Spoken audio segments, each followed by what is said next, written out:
Hi years ఈరోజు మనము DSC school assistant గణిత శాస్త్రము తెలుగు మరియు సంస్కృత అకాడమీ ఆంధ్రప్రదేశ్ వారి బుక్ అండి. ఇందులో కంటెంట్లో ఉన్నామండి. సంభావ్యత గురించి చెప్పుకున్నాము. నెక్స్ట్ నిరూపక రేఖ గణితం గురించి చెప్పుకున్నాము. చాలా పెద్ద అధ్యాయం అండి ఇది, చూసుకోవాలి. కీ కాన్సెప్ట్స్ బాగా ప్రాక్టీస్ చేసిన తర్వాతే మనం ప్రాక్టీస్ బ్లాంక్స్కి వెళ్ళాలండి. సో ఇందులో వచ్చేసి దాదాపు 300 బ్లాంక్స్ వరకు ఉన్నాయండి. సో లాస్ట్ వీడియో కంటిన్యూషన్గా 140th బ్లాంక్ అని చెప్పుకోవాలి. చూడండి, 0, 0, 0, a, 0 అని బిందువులు గుండా పోయే వృత్త సమీకరణం అన్నారు. ఇది ఏపీ టెట్ 2018లో ఇచ్చారు. సో ఈ విధంగా x² + y² - ax - ay = 0 direct blank అండి ఇది. Next x² + y² - 4x - 2y + 1 = 0, x² + y² - 6x - 4y + 4 = 0 వృత్తాలకి ఉమ్మడి స్పర్శరేఖలను గీగల సంఖ్య ఎంత అన్నారు. ఇప్పుడు C1 C2 ఉందనుకోండి, R1 + R2 అయితే ఇప్పుడు R1 = మనకి ఏ విధంగా వస్తుంది, 2² + 4² - 1, 2² + 1² - 1, అప్పుడు 4 + 1 - 1 అంటే 2. R2 = ఇక్కడ 3² + 2² - 4 3 వస్తుంది. సో లెస్ దాన్ కాబట్టి R1 + R2 2 + 3 5. C1 C2 1 × 4 4. So 5 పెద్దది కాబట్టి రెండు ఉమ్మడి స్పర్శరేఖలు గీయవచ్చండి. Next x² + y² - 6x - 2y + 1 = 0, x² + y² + 2x - 8y + 13 = 0 వృత్తాల స్పర్శ బిందువు. ఇక్కడ C1 - C2 R1 + R2 అవుతుంది. సో ఇప్పుడు 3, 5, 14/5 అవుతుందండి దీనికి స్పర్శ బిందువు.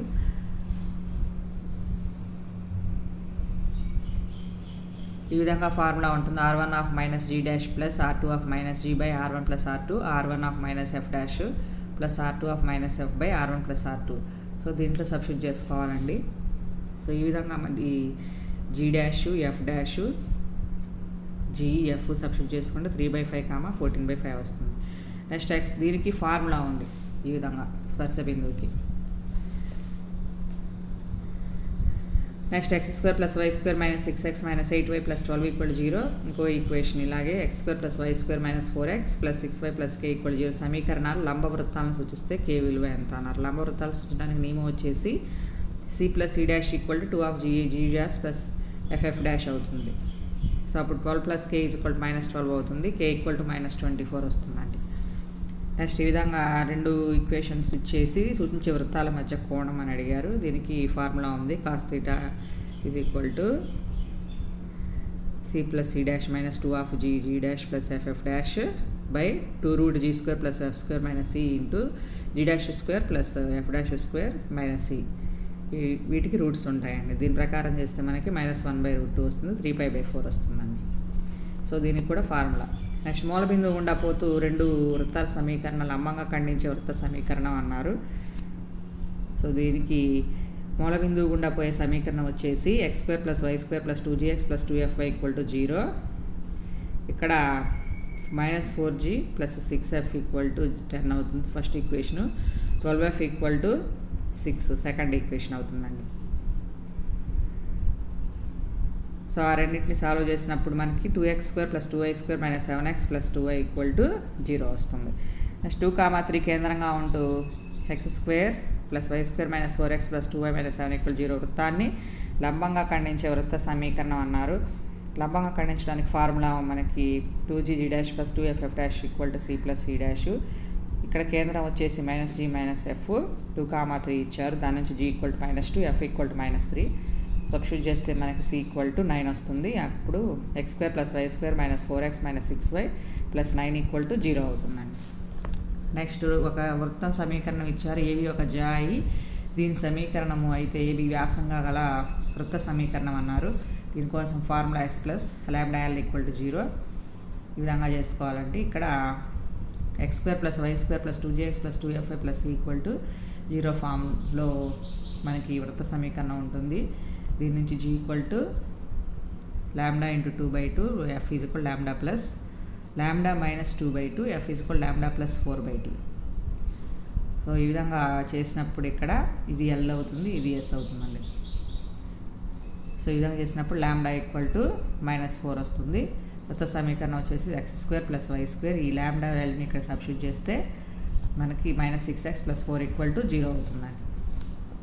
అలాగే రెండు వృత్త సమీకరణాలు ఖండన బిందువు గుండా 1, 2 గుండా పోయే వృత్త సమీకరణం s + λl = 0. ఇక్కడ s + λl l మనకి ఇక్కడ s - s1 = 0 అవుతుందండి. దాని ప్రకారం చేసుకుంటే ఇది s + λ -1/3 l ఇదే విధంగా అవుతుంది. సబ్స్టిట్యూట్ చేస్తే x² + y² ఇక్కడ 1, 2 బిందువు గుండా పోతుంది కాబట్టి ఆ 1, 2 కూడా x + 1 2 y + 2 సబ్స్టిట్యూట్ చేస్తే -6x - 4y + 9 = 0 వస్తుందండి.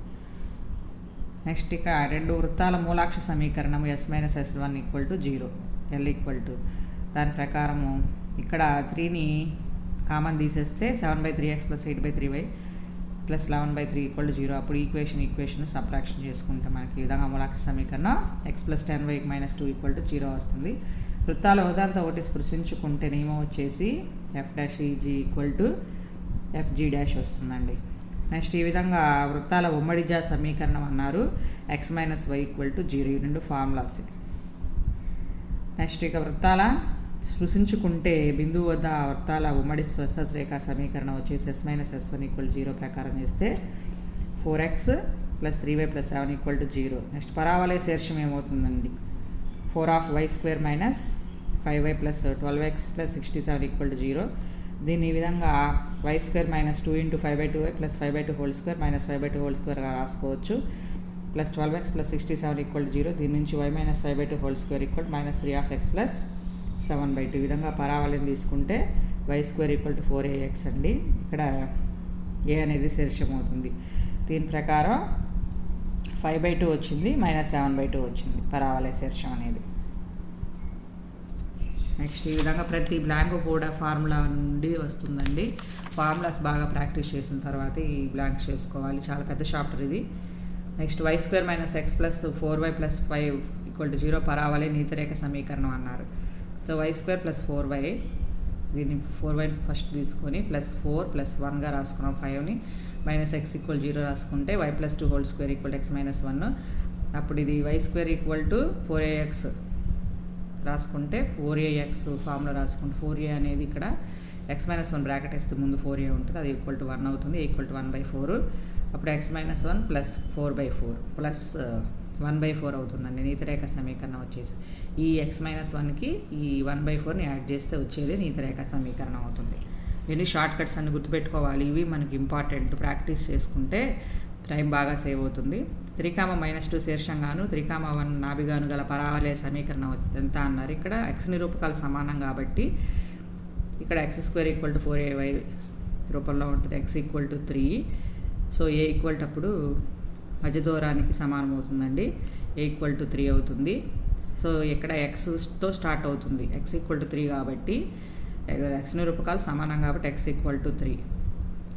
ఇది y అక్షానికి సమాంతరంగా ఉంటుంది కాబట్టి x - 3తో స్టార్ట్ అవుతుంది. x - 3² = 12y + 2 అవుతుందండి. నెక్స్ట్ y² = 8x పరావలయంపై నాభి దూరం 10గా గల బిందు నిరూపకాలు అన్నారు.